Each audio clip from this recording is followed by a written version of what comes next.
This is Micah with Silicon Valley Global News, and I'm here with Nate Mitchel of Oculus. Nate, what is Oculus revealing today on the content side for the software that's coming out that people can try in VR? Yeah, so today we're featuring a bunch of some of the titles coming to Rift that we're really excited about, both on the Oculus Studios side, titles that we've fully funded, sort of from inception all the way to titles from third parties just doing some amazing stuff in the ecosystem.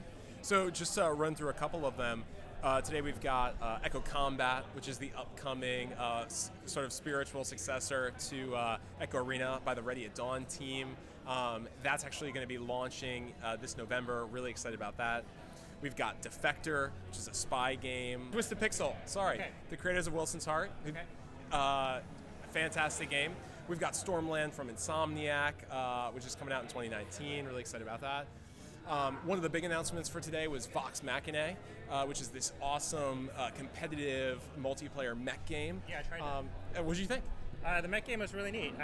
Mech games are very popular, and it was great to see that. I think all of your games seem to really focus on making it comfortable for users. It's a huge focus for us. And it looked really impressive. That's fantastic. So the cool thing about Vox Machina, two cool things. One is it's a really small team, two gentlemen who are here today, Jason and Jacob, that put the whole thing together. They've been working on it for a long time. They were actually the first, or one of the first, studios that we ever wrote a developer grant to. So to see the game come full circle and now to be launching next week at OC5 is something really special. So that's just a few of the titles. Can you say a few words about your relationships with developers and how you support them and how you want to involve and grow the community of developers? Yeah, I think we're hugely committed to making sure developers in the ecosystem can be successful, and that's a huge part of our mission. Is not only just growing VR, but growing it toward a self-sustaining ecosystem where developers can build really successful businesses on top of VR and continue to reinvest. And whether that's games or all sorts of other experiences, productivity, education, simulation training, anything. We try to support it all.